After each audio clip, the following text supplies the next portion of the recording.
So before we continue, before we start, pwede po bang saglit po tayong yumuko na nagaya ko ito sa klase ko, sa pag-aaral po ng counseling. Let's close our eyes. Let's have a silent meditation. At siguro po ngayong umaga na ito, you are so pressured, stressed, you are so tired, ang daming naglalaro sa iyong isip, ang daming mong pinagdadaanan. So can you just silently inhale and exhale and give all your worries to the Lord? While your eyes are being closed, relax mo yung katawan mo and feel the presence of the Lord today. He is with you, He is for you, and He will never leave you nor forsake you. Sa pagbabalik tanaw mo sa mga nagdaang araw, ano man ang nangyari, pwede mo bang alalahanin ano ang nangyari? Pangalawa, ano ang iyong mga naging tugon? At pangatlo, ano ang sinasabi ng iyong katawan at ng iyong Diyos sa araw na ito? What is your body telling you today? And what is God telling you today? You know, the Bible says, do not worry about tomorrow, for tomorrow will worry about itself. No? Sino ho dito, habang nakapikit pa rin po tayo, you start to overthink. And sometimes, hindi po masama ang mag-overthink. You just want to be concerned, involved. You just want to be prepared. But sometimes, overthinking robs you of the joy of today's presence. Yung kakayahan na pasalamatan ng Panginoon sa araw na ito na ibinigay niya para sa iyo. Sapat ang lakas ni Lord para sa araw na ito. At habang nakapikit po tayo, nare-relax natin yung ating katawan. Huwag mong gamitin ang lakas na bigay ni Lord sa iyo ngayong araw na to para mag-isip at mag-worry sa kinabukasan. Dahil bukas, meron pong panibagong lakas na ibibigay ang Diyos sa iyo. Don't worry. Trust the Lord. Trust God. Habang nakapikit pa rin po tayo sa pagpapatuloy, meron pong isang term na tinatawag na mindfulness. Be mindful of today. Huwag mong unahan ang Panginoon. Huwag ka munang tumira sa araw ng bukas. Kung ngayong araw na ito, at present, ito yung binibigay ng Diyos para sa iyo. You know, there's a reason why another term for the word gift is present, because today is a gift from the Lord. And you must thank the Lord and enjoy the gift of today, the gift of presence. Can I just pray for you? Sino man po dito, habang nakapikit na kayo ko, if you want to be prayed for, can you just gently raise your hand? If you're saying, Lord, Pastor, please pray for me. Taas mo lang yung kamay mo. Lord, nakikita niyo po, Panginoon, ang kamay ng mga kapatid ko ngayon. Iba-iba po ang kanilang sitwasyon, overjoyed, overwhelmed, stressed, excited, full of anticipation, full of hope. And sometimes, Lord, yung iba po ay full of doubt, full of weakness, wearied body, Panginoon. I just pray for today that you would minister to them, Lord. Salamat po, hindi po maiksi ang iyong kamay para hindi po abutin at maabot ang kanilang sitwasyon at kalagayan. Hindi rin po kayo bingi para hindi marinig, hindi lang aming panalangin na nasasambit, kundi maging ang mga panalangin hindi kayang sambitin ng mga salita na nagmumula sa aming puso. The groanings of the Spirit. Ang mga iyak at paghihigbi ng puso na madalas walang sapat na salita para maibulala sa mga iyon. Lord, thank you for hearing us. You always hear us. You love us, O God. Kahit po yung mga ipinag-aalala namin, alam niyo po ito, hindi po ito lingid sa inyo. Ang sabi niyo nga po sa aklat ng awit, lubos mo akong nakikilala, O Yahweh, ang lahat kong lihim ay iyong nababatid. Kilala mo ang aking pagkatao sa looban o panlabas. At sa iyo ako magtitiwala, sa iyo ako mananalig. Yan po ang panalangin namin sa umagang ito, that as we prepare to hear your word, Lord, we surrender everything to you. The worry, the fears, yung overwhelming emotion na meron po kami ngayon. At kahit po, Lord, yung mga projects, dreams, decisions namin pong gagawin maya-maya at bukas. Samahan niyo po kami. Today, we just want to thank you for your loving presence. Kasama kami na nagpaparamdam na mahal kami. In Jesus' name we pray. Lahat ay magsabi ng Amen. Can we just give God a big clap offering? Batiin nga po natin yung katabi natin at sabihin mo sa kanya, kapatid, ako'y natutuwa na ikaw ay kasama ko na sumamba sa ating buhay na Diyos. Amen. Isa pa pong palakpak kay Lord. Amen. Wow, praise the Lord. Meron tayong series sa church na ang dulo po neto sa buwan po ng Abril ay dapat mauwi ho tayo sa isang sama-samang family camp dun po sa Matang Tubig, sa Pabian Azor Resort. Ito po may registration and we're praying dahil ito po Holy Week. Ito po mangyayari ng Sabado de Gloria hanggang Linggo ng Pagkabuhay. Pinili po talaga nating malapit lang pero yung lugar po ay private po siya at medyo malayo rin po kahit paano sa kabihasnan. Una po, para hindi na po tayo gumastos sa pamasahe, mailaan na lang po natin iyan sa registration. Pangalawa po, ang purpose po ng family camp ay maisama natin ang ating pamilya. Kung kayo po ay magbabakasyon, magsiswimming, pupunta sa ibang lugar, I think this would be the perfect vacation for your family. Because sa lugar na yan, meron pong billiards, may basketball court, meron po tayong facilities for bonfire. Of course, may swimming pool. Doon po sa mga dadalo po ng encounter, hopefully, by that time ay sila po ay mababaptize na. I hope kasama ho kayo doon. So please enlist yourself para po sa ating encounter. At pinagpipray po namin na pag-ipunan din po natin ito. Bakit? Lahat ng bagay na mahalaga sa ating Panginoon ay may kapalit po talaga na halaga. At ito po ipapahalagahan natin. Amen po ba? So ito po ay mangyayari ng April 19 hanggang 20. May mga tanong ho dito, paano ho, Pastor, kung isang araw lang pupunta o hahabol kinabukasan? So, of course, there will be consideration and arrangement. Pero, much as we want, no, gusto ho namin na dun ho talaga kayo matutulog. Bakit? Dahil may mga activity tayong pangpamilya. Kagaya ng ginawa natin kanina na meditation, may mga gagawin tayo ho doon na talagang magbubukas po ng conversation. Magbibigay sa atin ng opportunity para mag-resurface yung mga nakatagong bigat, mga pressures, at gagamitin po natin to as an opportunity para talagang hindi lang tayo ma-relax, ma-renew din po tayo sa presensya ng ating Panginoon. Alam niyo po, ako bilang pastor, I really love my family. Yung presence po nila talagang gusto ko umuwi. Kahit sabihin po ng mga pastor, dito ka na matulog, pastor. Uuwi pa rin talaga ako. Bakit? Kasi I love my family. Pagdating ng sa mga kaibigan, isang text chat lang po, ay gusto ko talagang samahan po sila eh. But alam niyo, isa pang grupong gusto kong samahan and I enjoy being with is the church family. You know, pag may mga ganitong gawain ng church, no, I'm encouraging you that we should really prioritize this. Why? Because we are a family here in this church. At yung presence po ninyo, bakit sabihin mo kung nag-iisa ka lang, o susulpot ka lang saglit, ay isang malaking encouragement at magdadala ng ngiti sa iba pag makikita po tayo sa youth camp, sa family camp na yon. Amen? So, sulpot po tayo dahil ang mga sumusulpot, pinagpapala ng ating Panginoon. So, of course, meron din pong time dyan ng mga kids. Walang limit po ang swimming nila, pero na lang po sa gabi hanggang maging nog-nog po sila. No?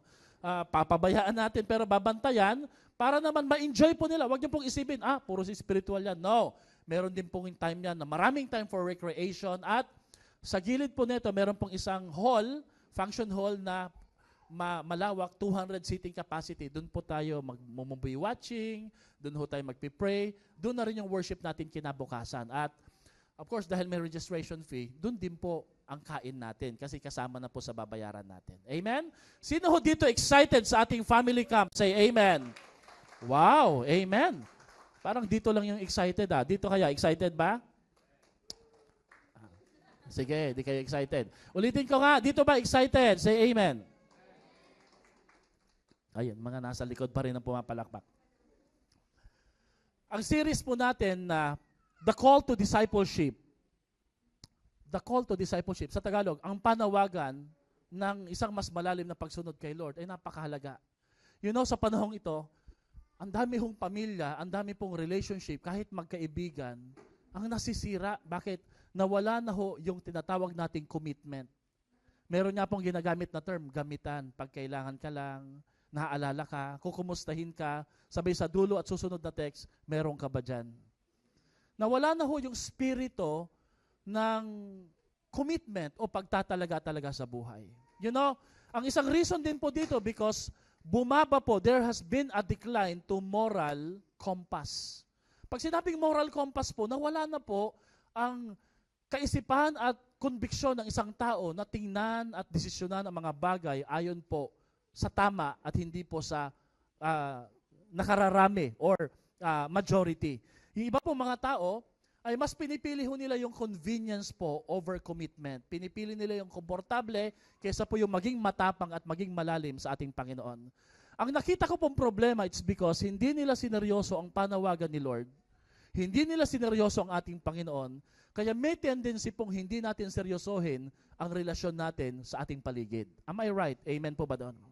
When you don't put an utmost respect or seriousness sa panawagan ni Lord, hindi ko po sinasabi dito yung religion na hindi ho dito yung relihiyoso ka ba o hindi. Sigurado po pag hindi mo sineryoso si Lord, darating yung panahon, hahatakin ka po ng nakagawian ng mundo at ikaw po ay hindi rin po matututong magseryoso sa panawagan ng iba. Gugulat ka po, yung iba po ay hindi na pumapasok sa eskwelahan, humihingi ng baon sa magulang.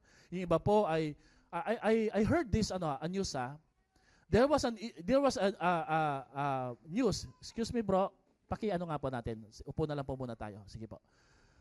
Meron pong isang news sa Hagonoy na may isang dalaga na nawawala. For 3 days na po siya. Have you heard that news? Taga Hagonoy ho kasi ako, minsan, nagpastor ako doon eh. May mga kapatid tayo dito taga Hagonoy. And you know what? Itong bata na to, pinamalita po ng mga pastor namin, pati mga anak nila, nawawala si ganito, hindi ko napapangalanan. Nawawala siya, mukhang nag-text pa po siya sa kanyang mga magulang that she has been kidnapped together with her friends. Nabulabog po ang mga pulis, nabulabog po ang mga tanod, nabulabog po ang community, even the church community. Hanggang nakita nila, biglang umuwi po yung mga batang ito para lang malaman, hindi talaga sila kinuha at dinukot. Sila po pala ay nagtampo lang, nagliwaliw lang, at sila po ay nagdesisyon na magbakasyon lang na hindi po sila nakikipag-communicate sa kanilang mga pamilya. And you know, the damage, the disturbance it caused, especially po sa police department. Ang sabi nga po ng hepe ng Hagonoy, sa susunod po, huwag niyo pong bubulabugin ng ganitong klaseng balita ang kapulisan sapagkat may mga mahalaga at emergency pa po na sitwasyon na pwede sana naming tugunan. Pero nakatuto kami dito, pero ginagawang biro-biro ng iba. Ano na po ang naging problema sa ating bayan?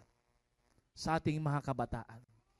Kapag hindi natin sineryoso ng totoo ang pagsunod sa Diyos at pagkilala sa Kanya,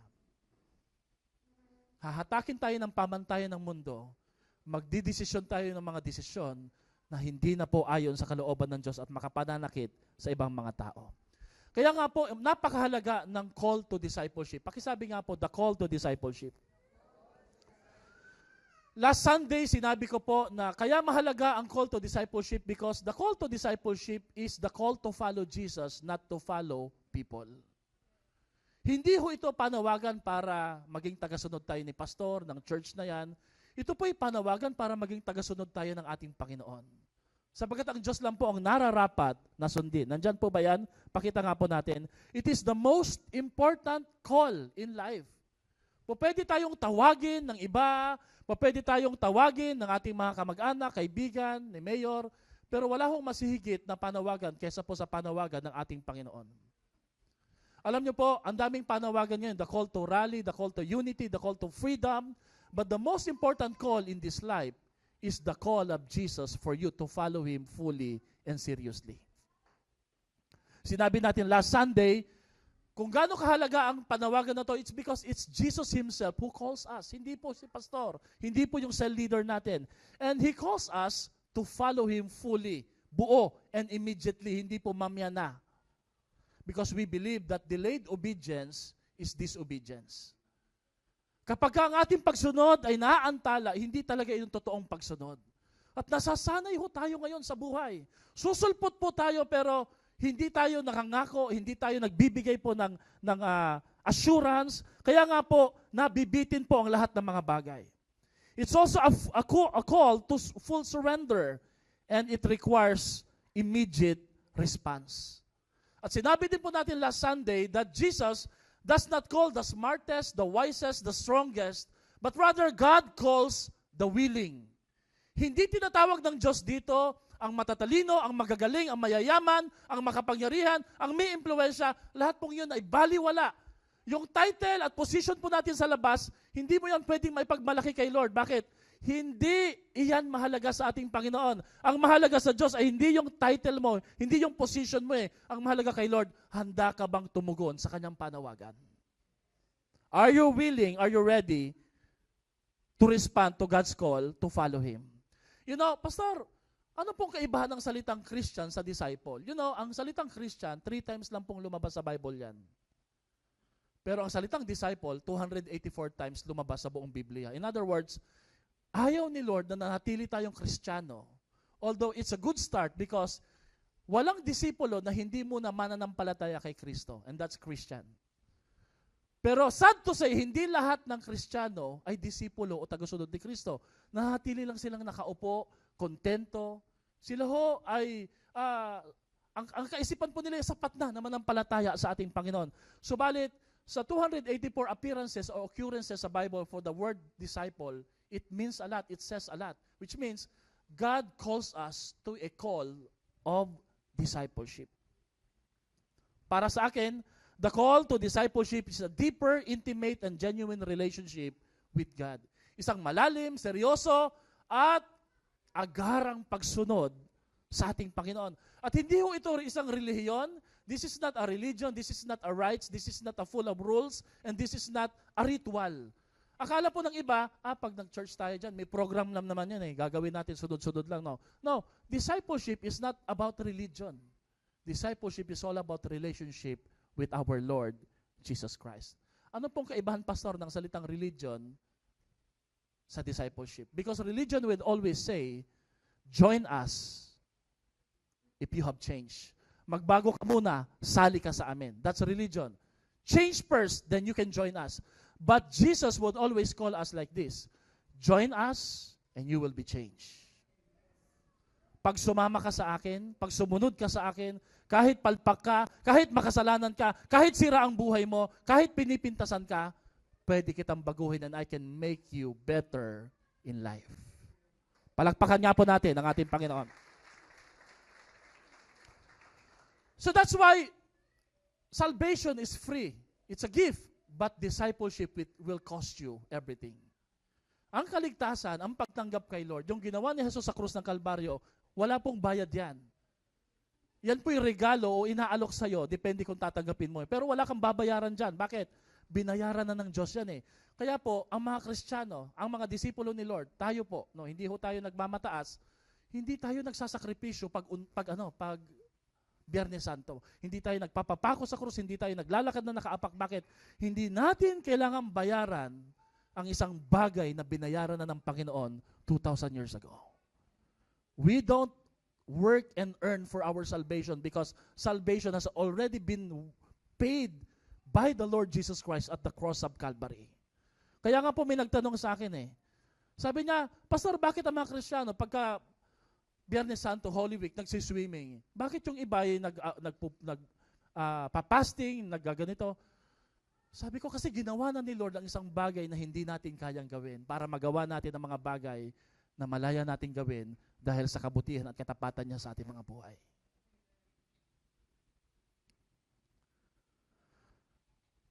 Sabi po ni Dietrich Bonhoeffer, Christianity without discipleship is always Christianity without Christ. Ang isang Kristyanismo na walang totoong pagsunod kay Jesus ay isang Kristyanismo na hindi talaga totoong tinanggap ang ating Panginoon. Discipleship ay hindi po ubusan ng manual o ng libro.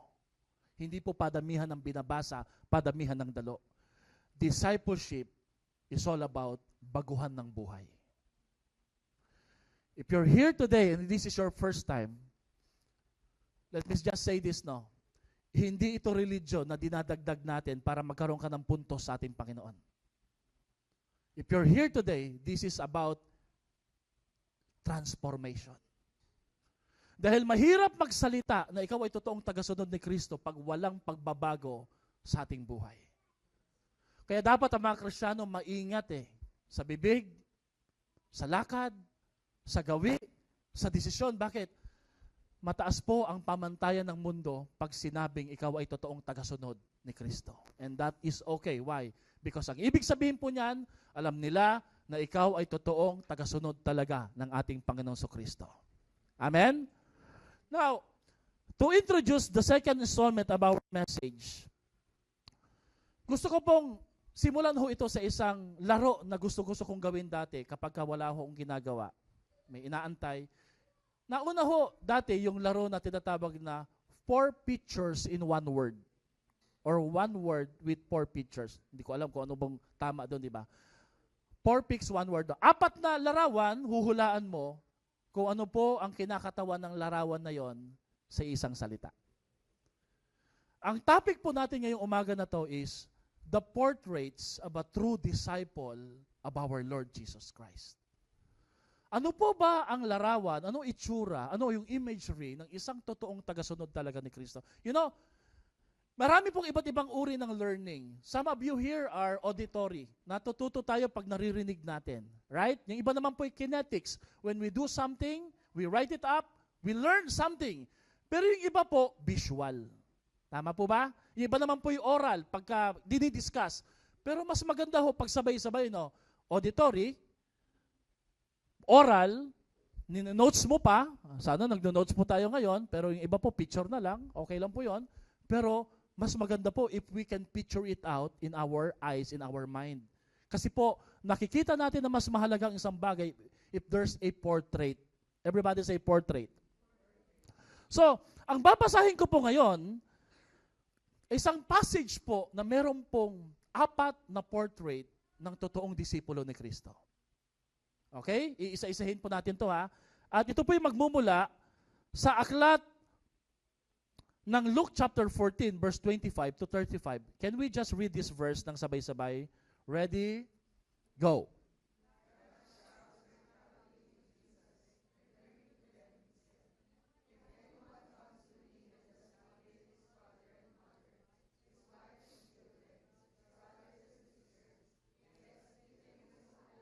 He cannot be. And anyone.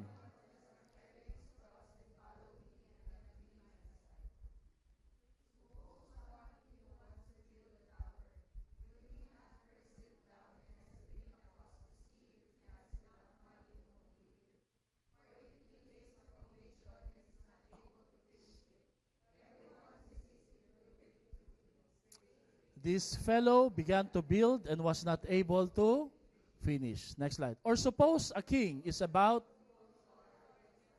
will he not first sit down and consider whether he is able with them?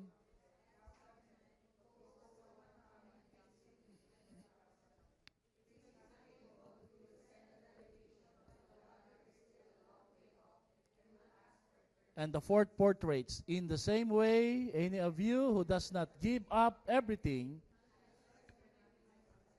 salt is good.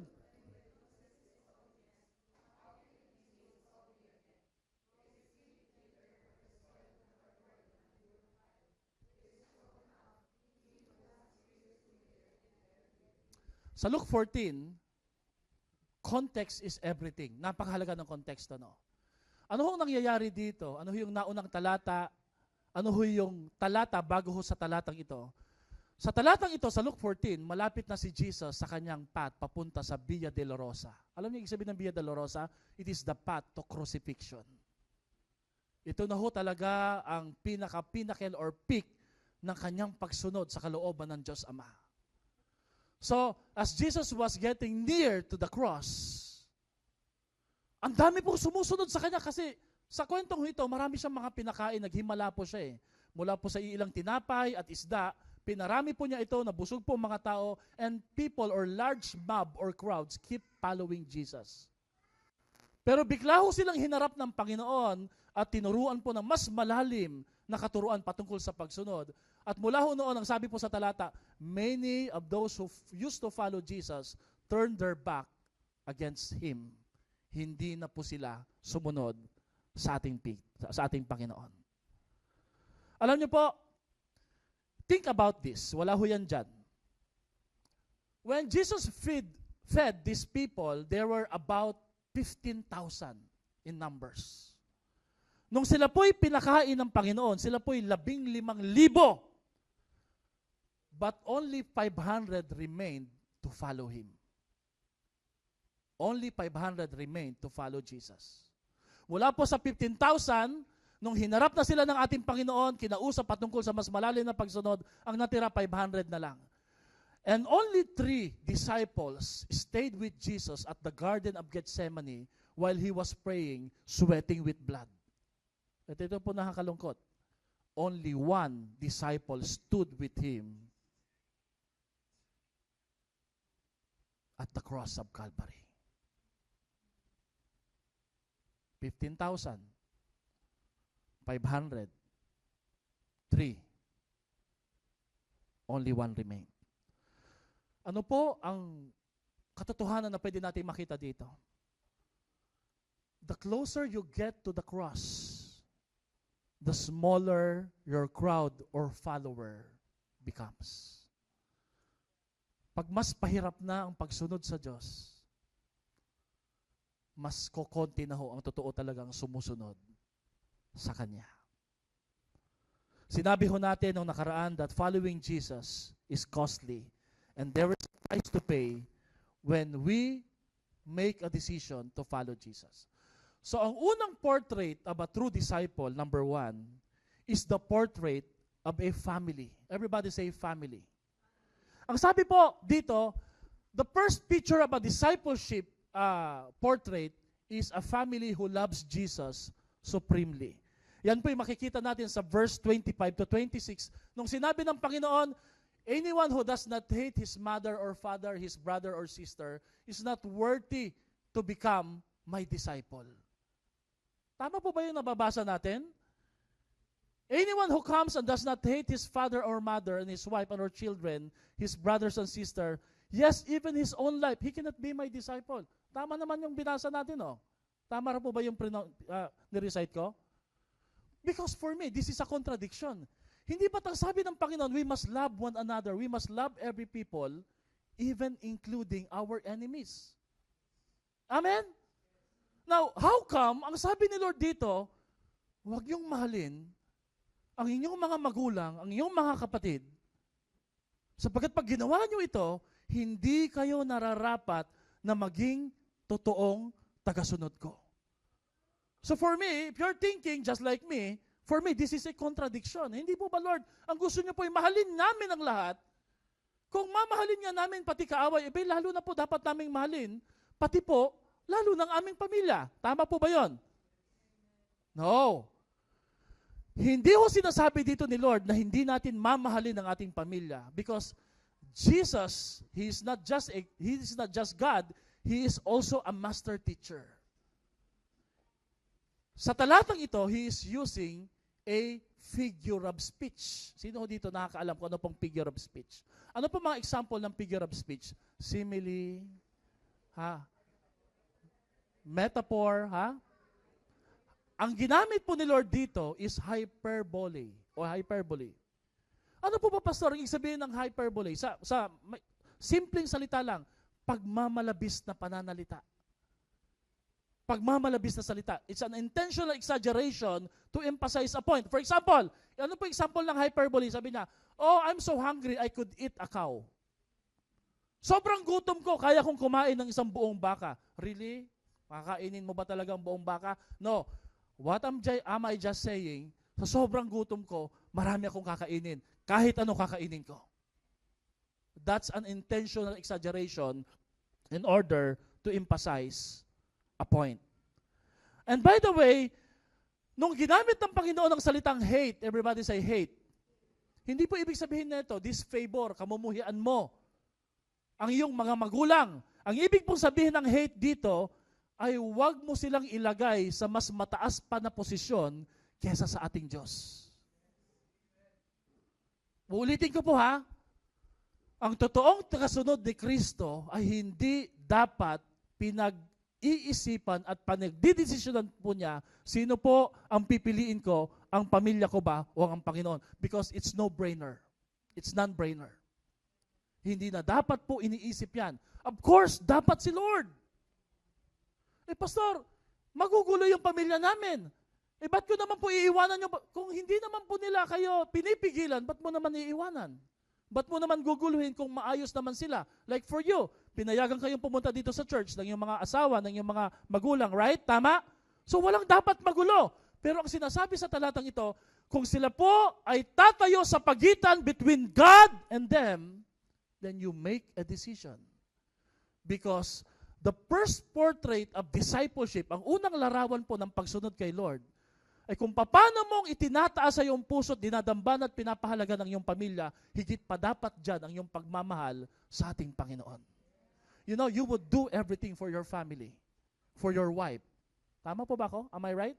No? You would not do anything? Pastor, pag masarap pong pagkain, hindi ko na sila tinatawag eh. Toxic family culture. Kumakain ng lechon manok, pabibilhin ka ng soft drinks habang nag-aagawan sila. Pagbalik mo, buto-buto na lang. No, you wouldn't do that, right? Because you love your family. Amen po ba doon? Parang kumonti po Nakaka-relate po yata yung iba, no? To be a disciple of Jesus, you must love Jesus more than you love anyone else, even your family members. Hindi ko po sinasabi ditong iwanan mo magulang mo. Hindi ko sinasabi ditong awayin mo sila, guluhin mo sila. Ang sinasabi ko dito, be a disciple enough, be man enough to stand what you know is right sa iyong pananampalataya. Alam niyo po, there was a time in my life when I opened my eyes and, kanta po yan. There was a time in my life when I became the first Christian in our family na kailangan kong tumalon sa bintana, kailangan kong labhan. Lalaki po ako Naglalaba pa ako ng mga damit, including yung damit po ng buong pamilya namin. Sometimes po. Dahil ayaw po kaming payagan mag-church, lalagyan kami ng maraming labahin pag Sabado at Linggo. Hindi kami bibigyan ng pamasahe, so I would do my best para madala ko yung dalawa kong kapatid na babae. Maakay sila. And mahal po ang pamasahe, magta-tights pa po pagdating doon. Wala akong trabaho, nag-aaral pa ako ng marine engineering during that time. I'm not rebelling against my mother, my father. I love them, I respect them. But I stood my commitment that I will never allow them to hinder me in following Jesus. Susunod ako sa Panginoon. Ano naman po ang nangyari ng pastor? Well, they ended up obeying and following Jesus. Ngayon po, buong pamilya namin sumusunod na sa ating Panginoon. Your love for Jesus should be so powerful that in comparison, it would look like, it would seem that you hate everyone else. Sino ho dito? Dahil naging seryoso kang tagasunod ni Kristo, lagi ka napipintasan. Wala ka na lagi sa mga reunion natin. Sa inuman. Pag nagyayaan, kung kailan merong konting happy-happy, napaka-corny mo, kaya hindi ka na lang ini-invite. Of course, pwede kang pumunta doon, saglit, magpakita ka, pero wag kang makikisama. Pwede kang makisama. Yun nga po yun Yung pag dumating ka, napapahinto sila sa kalokohang ginagawa nila dahil alam mo at alam nila, seryoso kang tagasunod ni Lord. Hindi yung malayo ka pa lang, paparating ka pa lang, tuwan-tuwa na sila at sabi nila, magagawa na natin yung gusto natin. Bakit? Pwede yan, kalog yan, okay yan. Kung gusto mo may pagbabago sa iyong pamilya, dalhin mo ang pagbabagong binigay sa iyo ng ating Panginoon Kristo. Amen? Kita nyo na, hindi kayo nag-amen. Mahirap talaga ang discipleship na topic Amen? Mahirap talaga yung topic na to. Kaya gusto ko na to matapos sa buwan ng Marso Kasi kung konti nag-amen Naalala ko, pag puros blessing yung topic, amen. Di pa ako nagsasalita, nag-amen na lahat Nagpapalakpakan na And mind you, kung ito'y mahirap sa inyo, mas mahirap ito sa akin. Pero lagi niyong tatandaan, anumang bagay na worth pursuing that produce life transformation, it is worth sacrificing and worth following para sa ating Panginoon. If you love Jesus, it should be so powerful that in comparison, magmumukha kang parang galit ka sa iba. it is also true that sometimes your love for Jesus will alienate you from others, even your family. Later on, marirealize nila, hindi ka pumunta, hindi ka sumama, hindi ka nagsasakripisyo, hindi ka dumadalaw, hindi ka naglilingkod sa isang kulto, sa isang samahan na sisira sa iyong buhay. Later on, marirealize nila, tama yung ginagawa mo. You know, I don't understand parents na hindi nila pinapayagan yung mga anak nila, young people dito sa church. Papagalitan po, minsan po, nakakatikim ako pastor ng chat. Tigilan mo po ang mga anak ko, huwag nyo na silang imbitahan. Hindi naman ako nag-invite yung sa leaders nila. Malaman-laman ko lang po, pwede ho silang pumunta sa disco, this oras ng gabi uuwi. Sabi ko, tay, sila nga po hinahatid pa namin, pinapaalam pa, at tinatanong pa po natin, nakarating na po ba sila sa bahay? And I don't understand, you allow them to get exposed sa worldliness when here, they get exposed to godliness at kung paano sila magiging mabuting anak pag uwi nila sa bahay. Sometimes, pagagalitan po tayo ng mundo. Meron pong isang former Muslim, nung siya po ay namulat sa kaisipan na ang totoong Diyos ay ang ating Panginoon Kristo. Naghalit po ang kanyang pamilya sa Iran na gumawa po sila ng isang libingan. Gumawa sila ng isang kabaong pero wala ho talagang patay doon at itinuring nila ng anak kong ito na naging Kristiyano ay patay na sa aming isipan. Kaya niyo po ba yun, mga kapatid? But you know what? Even though his family disowned him, he continued to follow Jesus. And here's the principle for the first portrait. If you truly follow the Lord, hindi mo na kailangan maghanap ng kaaway. Hindi mo na kailangan maghanap ng opposition. Your commitment to follow Jesus as a true disciple will invite opposition. And sometimes, it may be your own family members. I'm praying na sana po hindi po mauwi sa ganon. Pero sometimes, it is what it is. Mangyayari ho talaga na itatatwa ka nila. Matthew 10:22-37 says, pakibasa, all men will hate you because of me. But he who stands firm to the end will be anyone who loves his father or mother more than me is not worthy. Anyone who loves his son or daughter more than me is not worthy of me. Hindi tayo bagay, hindi tayo karapat-dapat sa Diyos na nagbigay at nag-alay ng buhay kung hindi natin kayang sumunod sa Kanya. Dahil meron tayong inaalagaan at binabantayang relasyon. Don't get me wrong, I'm not saying that you become irresponsible, di kayo tutulong, di kayo magpo-provide, di kayo magiging pagpapala sa bahay. I'm just saying, if it's between them or our family or the Lord, you should make a strong decision. Hindi tayo pwedeng maging totoong tagasunod ni Kristo kung tayo po'y neutral lamang. Amen ba? Si Heather Merrill at Danny Carey, sila po'y naging missionary sa Afghanistan.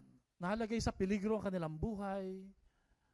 Ito po'y sa US, nung nalaman po ito ng isang news media team. Alam niyo sa US, pag nalaman Kristiyano ka, kahit nagsasalita ka pa, pipigilan ka nilang magsalita about Jesus, magmumukha pong parang pinutol po yung linya. Oh, there was a disturbances. Because they don't want you to air your faith in the Lord. So ito po'y minanipula, talagang dinumog sila ng mga media, lalo na nung nalaman ng media na galit ang nanay niya dahil sa desisyon po ng dalawang magkaibigan na to na naging Kristiyano na maglingkod po sa Afghanistan para abutin ng maraming mga tao na wala pang pagkakilala kay Kristo. Alam niyo po, of course, mahirap po iyon. May reason yung nanay para magalit. Pero the media, na hindi nila kamag-anak, alam niyo ginawa ng media, minanipula nila, sinakyan nila yung kwento, in-exaggerate pa nila, pinalala nila ang itsura po ni Heather at ni Dana sa harapan po ng madla ng US para magmukha silang irresponsableng mga anak. Dahil ayaw talaga nila na makakita ng isang miyembro ng pamilya na totoong sumusunod sa ating Panginoon Kristo. There will be some difficult decisions that we have to make. You will really pay the price. But the question is, will you still follow Jesus? Susunod pa rin po ba tayo sa ating Panginoon? Number 2, portrait. A cross Ang una pong larawan ng pagsunod kay Kristo ay ang isang pamilya na gagawin mo lahat para sa pamilya. At ang sinasabi ng Panginoon, kaya mo bang gawin ang kaya mong gawin sa pamilya para sa akin? Sa iba po, na ang pamilya ay nahamanampalataya na, purihin po ang Panginoon sa buhay nyo. Bakit? Wala na kayong choice o walang decision kayong kailangan gawin. Bakit? Kasama nyo na silang sumasamba sa ating Panginoon. Palakpakan natin si Lord, no? Pero kung ikaw ay nag-iisa pa lang na Kristiyano sa inyong bahay, may paninindigan kang dapat tayuan. Number 2, portrait, a cross. We must live like a dead person. So the first image is the family, the second image is the cross. Because a real disciple carries within him or her his cross. And you know what? The cross is not a symbol for passion or jewelry. Yung iba po pinapatato, yung iba po ginagawang pendant. You know what? Ang simbolo ng cross ay kamatayan. Nang ibig sabihin po mga kapatid, ang pangalawang larawan ng totoong pagsunod kay Kristo, buhat-buhat mo lagi ang kaisipan na patay ka na sa iyong lumang pagkatao.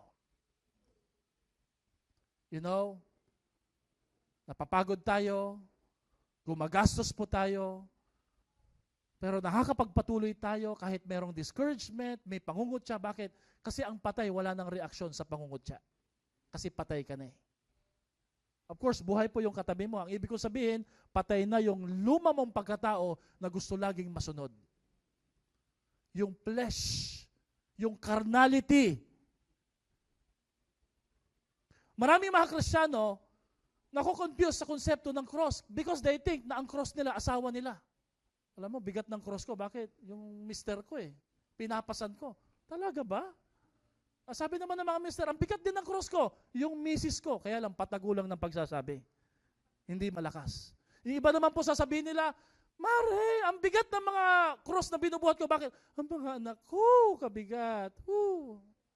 Ang iba naman po, ang cross nila, yung migraine nila, ang boss po nila na marahas, yung co-worker nila na masungit, suplada, yan yung cross mo. Talaga ha? Yan lang yung cross mo?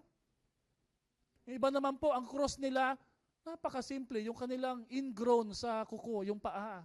Ito yung cross ko, pastor. Ang sakit! But that's not what the cross means because cross is the portrait of death. Remember, Jesus was hung on the cross. So nung sinabi ni Jesus, pasanin mo ang cross na ito. Ang sinasabi ng Panginoon sa iyo, para ikaw ay totoong makasunod sa akin, kailangan araw-araw mong iisipin na patay na ang lumang pagkatao na binayaran ko doon sa krus ng Kalbaryo. Hindi mo na dapat binubuhay dahil yan ang naging sanhi kung bakit ako pinatay sa krus. Problema ho sa atin eh. Pilit nating nire-revive yung lumang tayo. Amen? Amen po ba doon? Today, the image of the cross has lost its horror. Nawala na po ang horror, ang katatakutan, ang respeto sa crucifixion. Kasi nga naman po, pag sinabing cross, no, ang cross ay, ang itsura ho nito ay passion, ang lakas ng dating. Pag sinabing may cross ka, religion. Pag nag-cross ka, ikaw ay may kasapi sa ganitong reliyon. No? Pero hindi po ganon ang ibig sabihin ng konsepto ng cross. Can I tell you what's the true meaning of cross? During their time, the cross is considered to be the capital punishment of a notorious criminal. Kung tayo ho sa atin dito, ang huli pong binita yata si Echegaray, di ba? Nire-revive po nila yung death penalty. Kung sa atin dito po ay electric chair and lethal injection, sa kanila po crucifixion. Tama po ba? Kaya nung si Jesus hindi pa pinapako sa cross, nobody would want to wear the symbol of a cross. Because when they see someone carrying a cross, and by the way, sa kultura ng Romano, pati sa Israel, because they're under colony, every year may pinapalayang kriminal, merong pinapako sa cross. Normal sa kanila na meron pong pinapako. Hindi pala bawat taon, buwan-buwan. Kaya pag nakita nila, pabubuhatin muna nila sa isang kriminal ang cross na yon, ipaparada sa daanan, at pag pinarada ito, alam niyo pa anong konsepto ng mga tao pag nakakita sila ng lalaking may dalang cross? They are as good as dead person. Hindi na nila tinuturing ito na buhay. Patay na sila. Bakit? Dahil sa kanilang mindset, sentensyado na ang taong ito. Patay na siya. Hindi na siya buhay. Hindi na niya pagmamayari yung buhay niya. It's just a matter of time, mamamatay na po siya. Now, can I ask you a question? No? Pag meron po bang pendant na electric chair, bibili ka ba? O di kaya, magpapatato ka ba ng lethal injection? You wouldn't not do that. Hindi mo gagawin yan. Ang sinasabi ko dito, na maintindihan ho natin, kung ano po ang dalang bigat pag sinabing cross. Kung ano pong ibig sabihin ng dalang bigat ng cross. Because cross is the symbol for death, the symbol for discipleship, the symbol of a true followership of our Lord Jesus Christ. It's like a guillotine. Alam niyo yung guillotine? Guillotine, yun po yung ipapasok ka sa maliit na butas, mayroon pong blade sa taas, bibitawan nila yung blade, pupugutan ka ng ulo. Yun po yung medieval way of executing a prisoner. At hindi mo gugustuhin, gagawing pendant mo yon o i-imprint mo sa t-shirt. You are good as dead. You are a dead man walking. Sabi mo nga sa katabi mo, you're a dead man walking. Kaya, in a way po, ang tingin po dapat sa ating mga Christian. By the way, are you a true follower of Jesus? Can you say amen? Kayo ba, masasabi mo ba talaga, hindi lang sa series na to ha? Ikaw ba talaga yung totoong tagasunod ni Kristo? Say amen. Ang tingin sa iyo dapat ay, ayan na, may patay na naglalakad. Pero hindi po patay yan. Ang ganda nga po eh. Ang pogi pa. Ang bango nga po eh. Hindi patay yan. Bakit? Patay na yan sa lumang pagkatao. You know, Apostle Paul would give us 3 important verses about the concept of cross as death. Sabi dito sa Galatians 2:20, let's read this verse. I have been crucified with Christ and I no longer live, but Christ lives in me. Ako'y pinako na kasama ni Kristo. Sabi mo nga sa katabi mo, pinako ka na. Ba't ka kumakawala? Ba't ka lumalayo kay Lord? Yung buhay mo, hindi kamukha ni Lord. Kung ikaw'y pinako na kasama ni Kristo, dapat ang nakikita ng tao sa iyo ay si Kristo, hindi yung luma nating pagkatao. Alam niyo, mahirap maging Kristiyano, pero mahirap din pong hindi maging Kristiyano. Mahirap magpakabuti at magpakabait. Mahirap din po magpakasama. Pareho lang po mahirap, doon na ho tayo sa tama kung mahirapan lang tayo.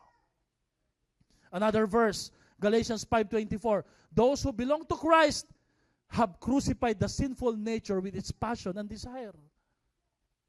Pag feeling mo gusto mong bumalik sa bisyo, kapatid, alalahanin mo yung ginawa ni Lord. Paano niya binayaran ang kasalanan na ito?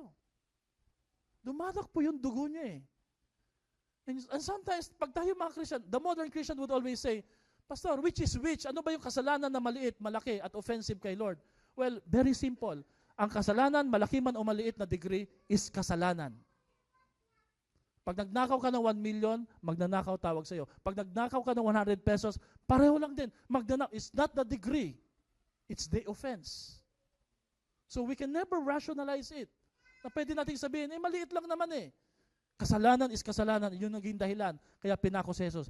Galatians 6:14 says, may I never boast except in the cross of our Lord Jesus Christ, through which the world has been crucified. Hindi na tayo nagmamayabang. Walang Kristiyanong mayabang. You know, sometimes because of title and position today, there is what we call false humility. Humble brag. Mukha tayo hindi nagmamayabang, pero actually, we're actually bragging. Be careful with those things. Because worldly ambition and worldly titles will hinder you to follow Jesus. Ito ho ang hadlang ng totoong pagsunod kay Lord. Sabihin mo nga sa katabi mo, patay na. Kapatid, ang patay, hindi na tumatagay.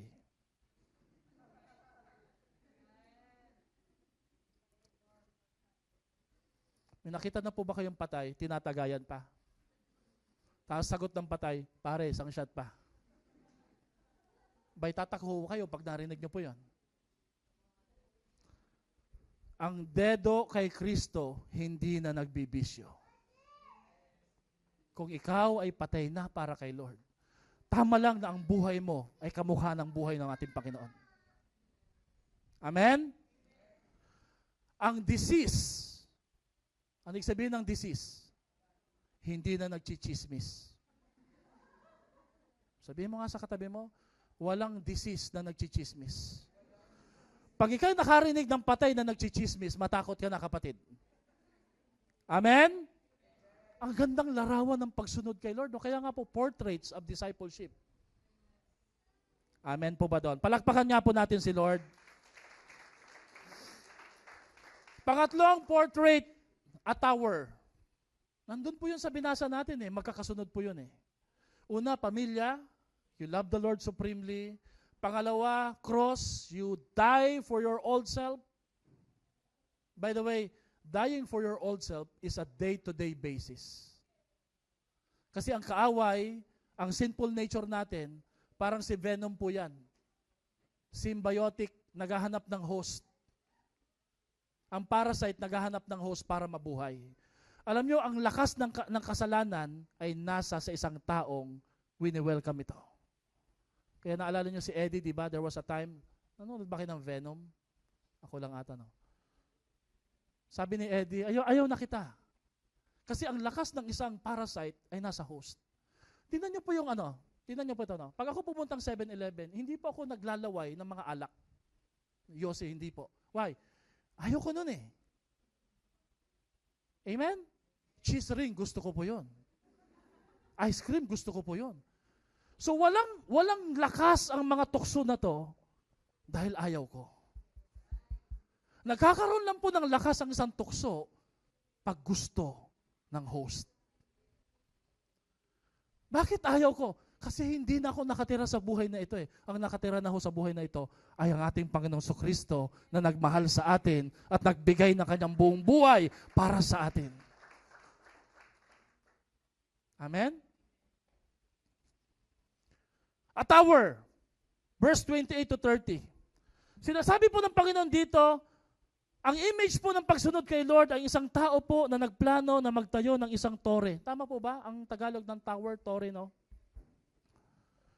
Dapat daw po, bago ho niya simulan, ang kanyang itatayong tore, kailangan pagplanuhan niya ng maigi, kailangan ho niyang isipin kung magkano ang halaga na gugugulin at gagastusin. Sapagkat pag ito'y kanyang sinimulan na ipatayo at ito'y hindi natapos, mapapahiya po siya. Alam niyo po, that's the third picture of discipleship. Iiyak-iyak ka sa una, luluhod-luhod. Sabi mo, bibigay mo lahat kay Lord. Pagkatapos bigla ka magbabackslide. Yung iba gusto nang sumunod kay Lord, nakita ka, grabe, mas worse pa ang buhay na ito kaysa sa akin na walang Kristo ah. Hindi lang ikaw mapapahiya. Pag hindi mo natapos ang sinimulan ni Lord sa buhay mo, pati ang pangalan ng ating Panginoon, mapapahiya. You know, I'm saying this word, napapahiya, because back then, nung panahon ko at panahon ng iba natin dito, mga lolo, lola talaga, lolo, no? Tito, tita naman, pastor. Yung concept of shame of honor, napakahalaga sa amin nun. Alam niyo po, yung masabihan ka lang, halimbawa po, masabihan ka lang na, kinuha mo ba yung malunggay namin? Pumintas ka ba ng isang dahon? Uy, wag mo akong pagbibintangan, hindi ako magdanakaw ng malunggay ha. Malakas ang dating ng concept of shame of honor during that time. Amen? Lalo na sa school, di ba? Mapagbintahan ka lang umutot, parang ayaw mo nang pumasok, di ba? Sorry for this word ha. Ayaw mo nang pumasok, parang ayoko na po. Kasi nadaan yung hangin sa pathway mo eh. Hindi naman ikaw eh, di ba? Kaya nga may teacher na nagsasabi, sino hong umutot? Bibigyan ko ng 90 plus. Sabi ng isa, gawin nyo ng 100 po, may laman na po ito eh. Sorry. You know,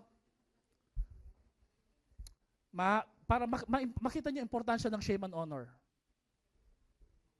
First time ko lang naman to gagawin, so hindi niyo po pwedeng sabihin na bastos po ako. You know, hindi mo na maalala yung valedictorian nung high school at elementary. Pero maalala mo kung sino yung kaklase mo nakapupo. Why? Kasi ang concept ng shame and honor during that time, napakataas. Ibalik natin yan ngayon. Because when you have that concept of shame of honor, ibig sabihin nun, yung moral compass mo, mataas pa.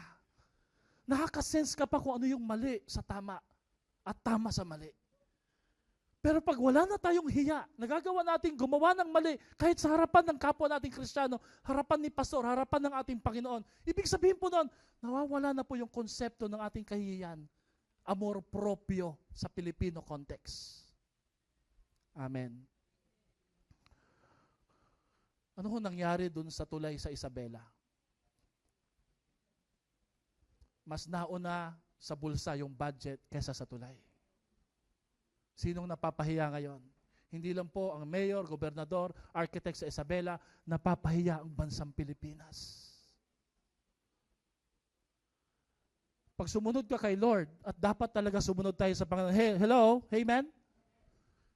Ilagay mo na sa isip mo, may babayaran ka, may gagastusan ka, may iiwanan ka, may isasaalang-alang ka. You know sa mga businessman, ito may nakausap ako gambler, talamak talaga na gambler. Sabi ko, natalo ka na naman. Okay lang po, pastor, last month kasi nanalo naman ako eh. Sabi ko, natalo ka na naman. Sa ganun kalaki na pera, kaya mo ipatalo. Sabi niya, pastor, ang tawag ho namin yan, calculated risk. We know that from time to time, for you to gain some, you need to lose some. Sa mga nagdinegosyo dito, alam nyo na ang negosyo nyo hindi puros kabig, hindi puros kita. Meron time talaga na may mawawalang bahagi sa inyo na pera. Right? Amen? At alam nyo po, para makapag-move on ka, kailangan mong tanggapin, bahagi yan sa negosyong kinuha mo. Ganon din sa pagsunod kay Lord. Hindi lang puros pagpapala. Hindi lang puros pakabig, hindi lang puros pabigay. Merong time talaga na may mawawala sa iyo alang-alang sa pagsunod mo sa ating buhay na Diyos. Are you willing to do that, mga kapatid? Palakpakan nga po natin ang ating Panginoon. You know, ano po ang mensahe ng isang building na unfinished?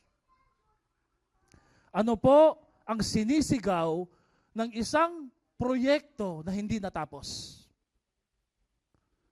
Ang isang building na hindi natapos ay sumisigaw ng malakas that someone started this, but they did not count the cost, and they were not able to finish.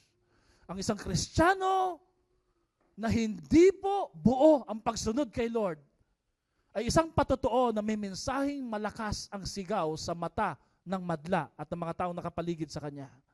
Isang Kristiyano na hindi tinapos at itinuloy ang pinasimulan ng Diyos sa buhay niya. Sabihin mo nga sa katabi mo, finish well. Finish well. Alam niyo po, anong dapat natin gawin para we could finish well? Fix your eyes on Jesus. Huwag sa tao. Tingin lang kay Lord. Sa mga panahon, even yung pinakamabait mong kaibigan, na tinuturing mo po na nagdala sa iyo, papalapit sa ating Panginoon, they can fail. Kahit yung pastor, pwede sila mag-fail, pwede kami mag-fail, pero Jesus will never fail and He will never fail you. So fix your eyes on Jesus. Amen? The fourth picture of discipleship is a war. Surrender to the stronger king.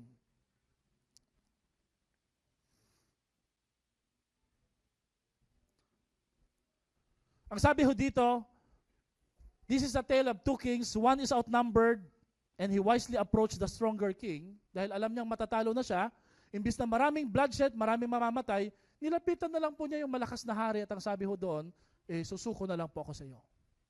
Ano pong interpretation nito, pastor, sa discipleship? You and I are one of the kings and God is the other. Ang tanong ho dito, palagay mo, sino ho doon si Lord at sino ka doon sa hari na yon? Well, ang sagot po, very obvious. The stronger king represents God. And the weaker or defeated king represents our lives. Pag alam mong mahina ka at wala kang laban sa Diyos, at alam natin wala tayong laban kay Lord, the best response is to surrender. Sumuko tayo sa Diyos. Dahil ang totoong pagsunod kay Lord ay pagsuko ng buhay at kabuuan ng lahat ng meron tayo sa ating Panginoon. Because we can never win against God. We must surrender to Him. During their time, surrendering to a stronger king would make you a slave. And that's okay because ang tawag sa atin ngayon, hindi lang disipulo ni Kristo, we are actually a slave for Jesus. Kaya tayo naglilingkod kasi alipin tayo ni Lord. Hindi tayo hari-harian. Hindi tayo mga senyorito at senyorita. Kaya pwede tayong humawak ng walis, maglinis ng simbahan, maglingkod. Pwede tayong utusan. Bakit? Tayo po ay utusan ng ating Panginoon. We don't resist the Lord. We just surrender Him. Amen? This is a picture of ceasefire. You know, it takes humility today to surrender to Jesus. How do you know if you are a humble person?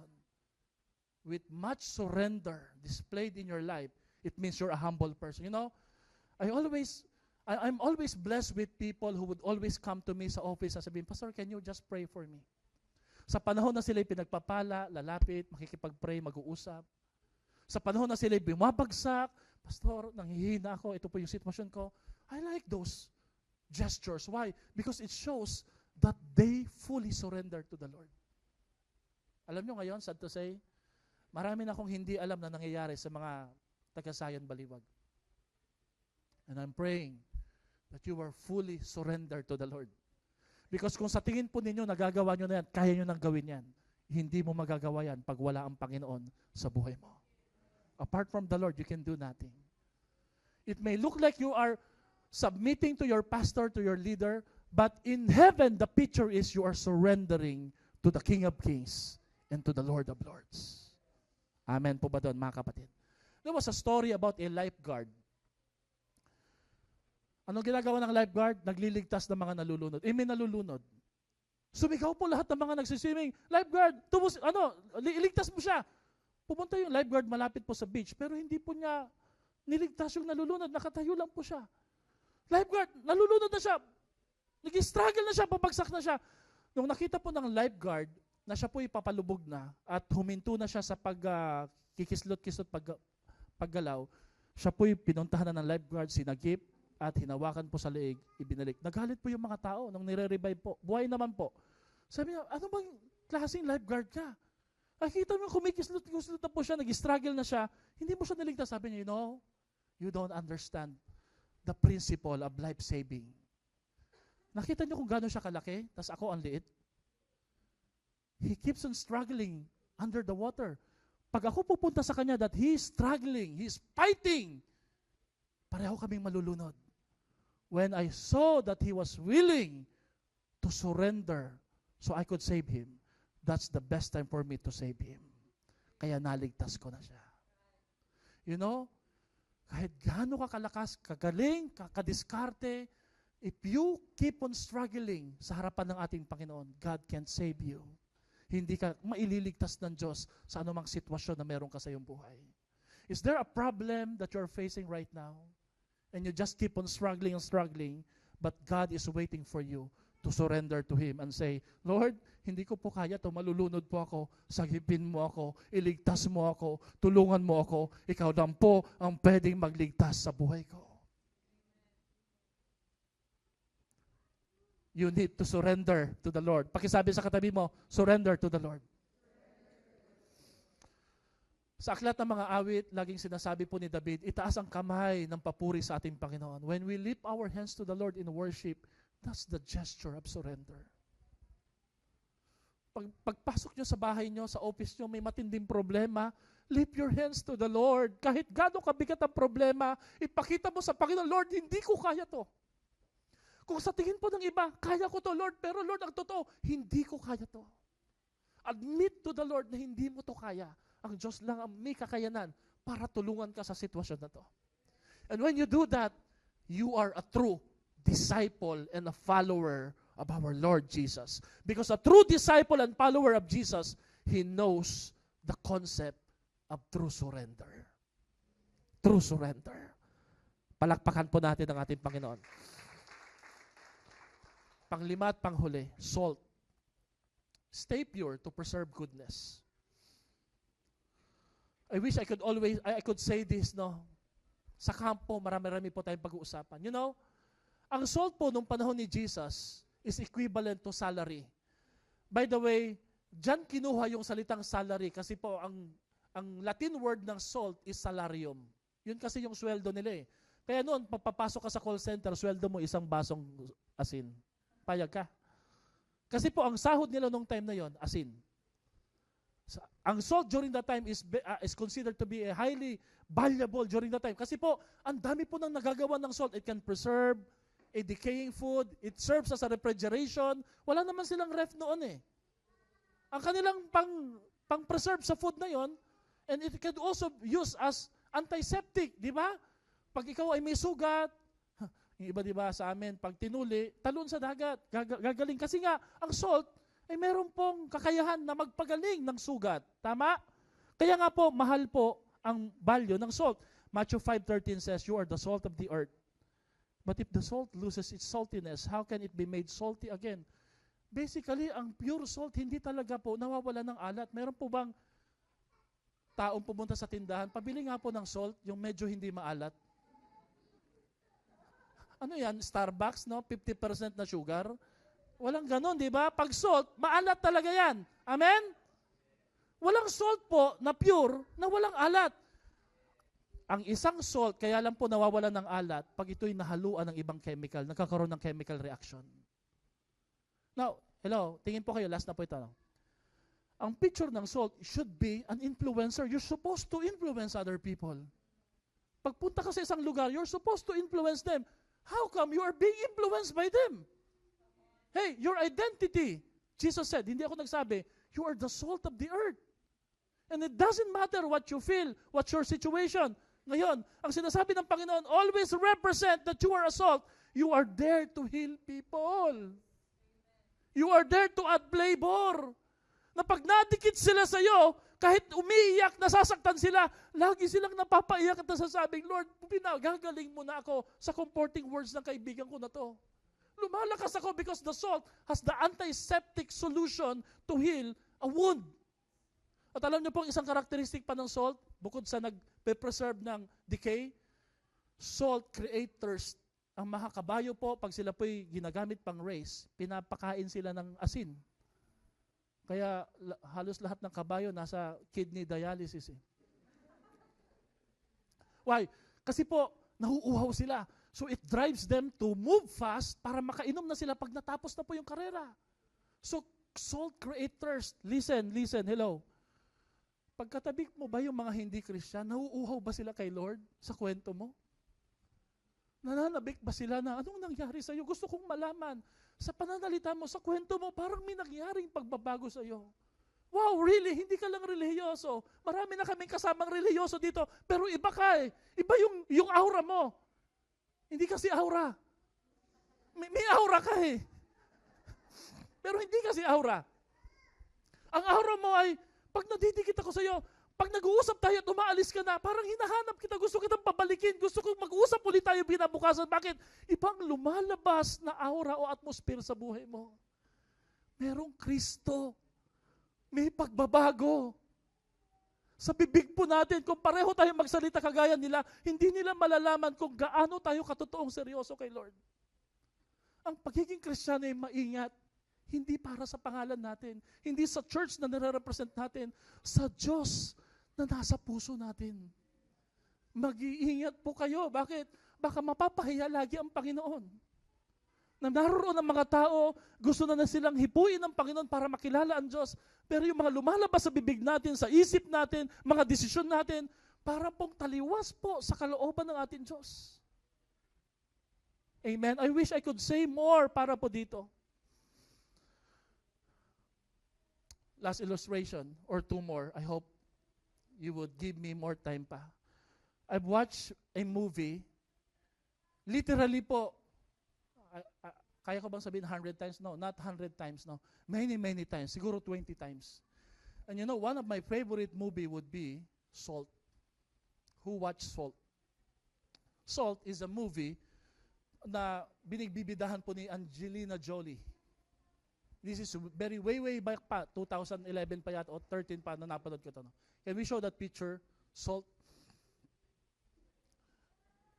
Si Evelyn Salt, si Evelyn Salt, nung bata po siya, iniwan na siya ng kanyang mga magulang.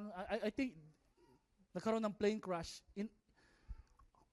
Inampun po siya ng isang Russian terrorist leader na nagdi-disciple po ng mga maliliit na bata i-brainwash po sila, tuturuan po sila ng terorismo, papakawalan po sila, i-deploy po sila sa CIA, pupunta sila sa DEA, sa iba't ibang mga offices, para one day po, pag tumawag po itong leader nila, pasabugin niya yung lugar na yon. Ganun yung konsepto ng komunista eh.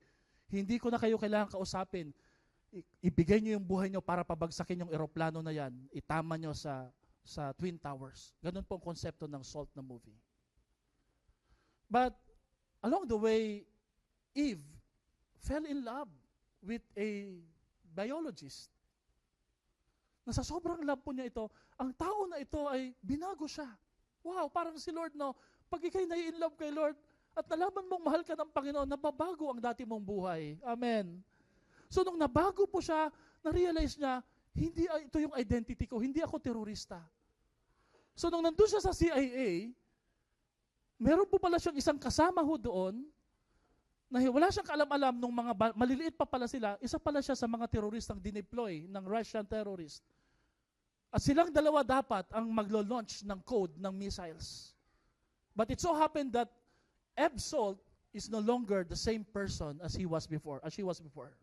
So nilabanan po niya ito, to make the long story short, napatay po niya yung kanyang dating kasama at naligtas. Pero it turned out, siya ho ang pinagbibintangang terorista because they never learned that she went the other way, not as a terrorist, but actually a savior for the United States. Sana hindi ako pagalitan ng Netflix na ito. Kinakwento ko na. Nung nasa helicopter na po, naintindihan po siya ng agent, nakita na po niya yung paninindigan ni Salt, na hindi talaga siya terorista na. Tinanong po siya, sabi niya, how many of them are out there? And how many others are like you? Ano yung sagot ni Salt? Like them, ang dami nila. But like me, nag-iisa lang ako. Kasi iba ako. At tama-tama po, Evelyn, surname is Salt. You are the salt of the earth. Dapat nag-iisa ka. Dapat ikay katangi-tangi. Hindi ka kagaya ng ibang mga tao. Ang binabandera po natin araw-araw ay ang kabutihan at katapatan ng Diyos sa ating mga buhay. Hindi po yung galing natin sa labas, kundi yung galing ng ating Diyos. Hindi natin dapat ikinakahiya ang mabuting balita na nagliligtas sa sangkatauhan. You know, if we can do this, sa mga susunod po na taon, we are ready na lumipat po sa ating church building. Mas mapupuno po natin doon, mas masarap mag-worship po doon. At tuloy-tuloy po ang ating soul-winning discipleship. Because a true follower of Jesus loves God supremely. He is like a dead person. He is willing to count the cost. And he is like a salt ready to affect the world for Jesus. Tayo po'y tumayo para sa isang panalangin. Sa lahat po ng naririto ngayong umaga na to, ang hamon po sa atin ng Panginoon is, are you willing to surrender your life to Jesus? Are you willing to give up your life for Jesus? No? Alam niyo, ang ganda ng kanta kanina na First Love. Naalala mo yung una ka nakakilala kay Lord? Umiiyak ka pa, humihikbi ka pa. And during that time, it's you and the Lord against the world. Wala kang sinisino. Wala kang kinakatakutan dahil si Lord lang ay sapat na sa iyong buhay. I pray ngayong umaga na to, we will recover that love so that others will find their way back pabalik sa ating Panginoon. I'd like to see families of yours going back to Jesus, worshiping the Lord because of your testimony. Ililid po tayo ng ating worship team and then I'll like to call it an altar call mamaya para sa ating Panginoon. Let's sing this song for the Lord.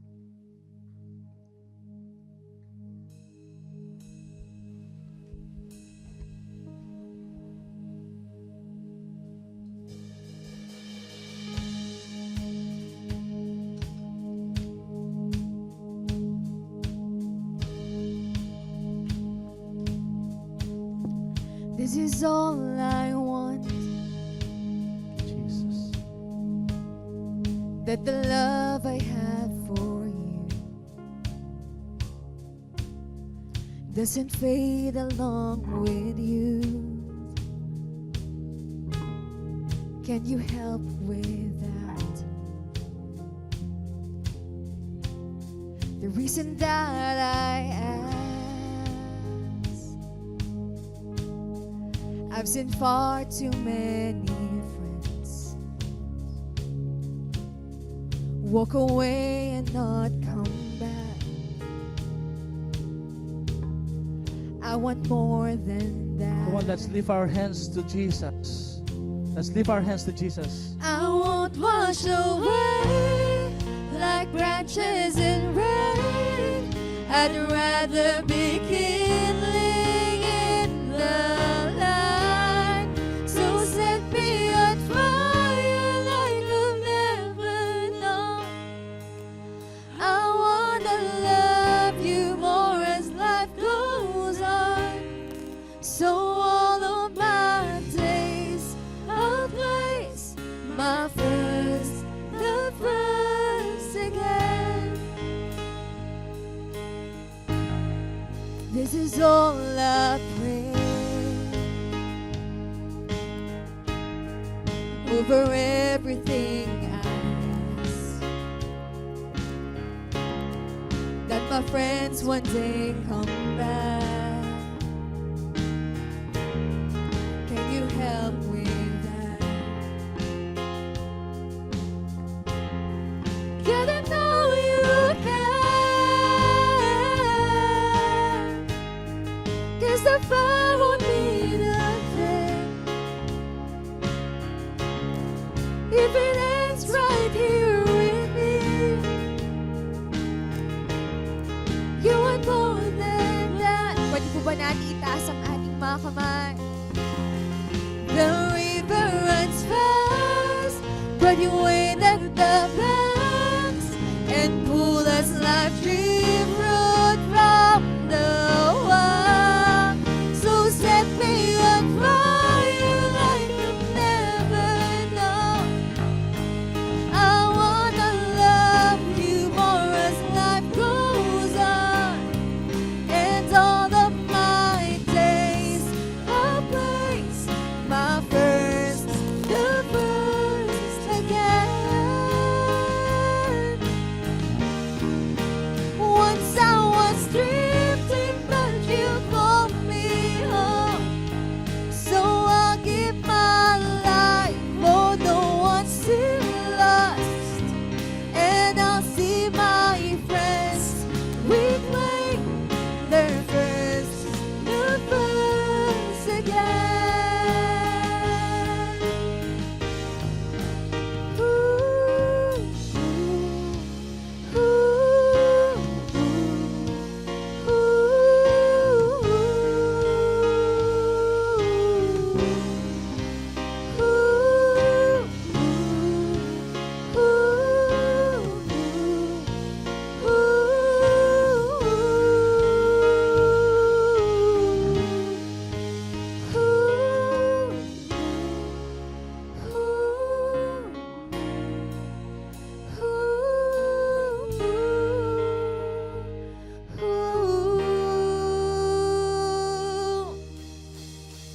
So set me on fire like I've never known.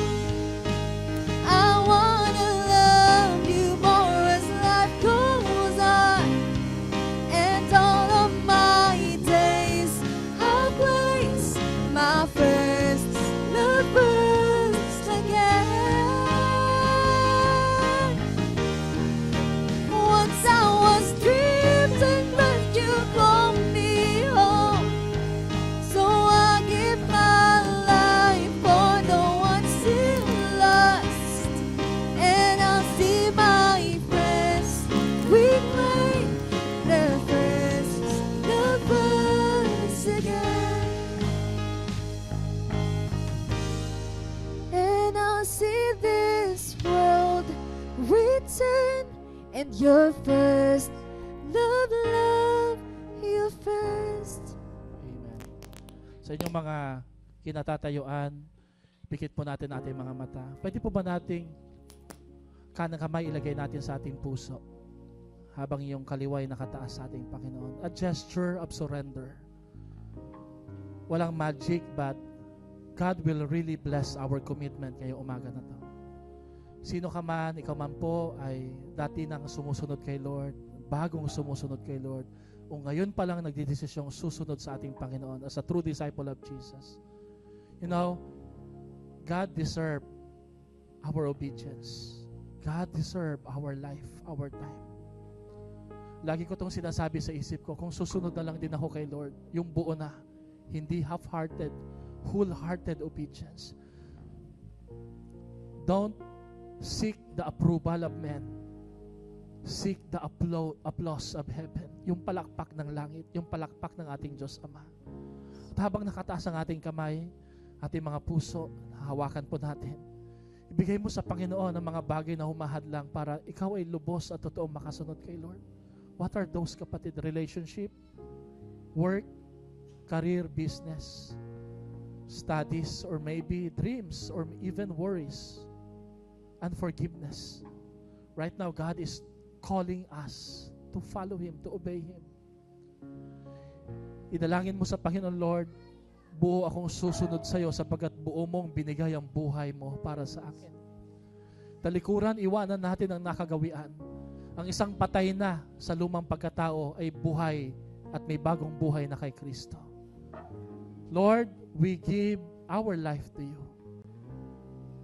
We believe, Lord, that when we give our life to you, we will find it and we will never lose it, O God. Today, we surrender everything to you. We make you our Lord and Master. Take charge, O God. Kami po ay nagsumusuko sa isang hari ng mga hari, Diyos ng mga Diyos. Wala kaming laban sa iyo.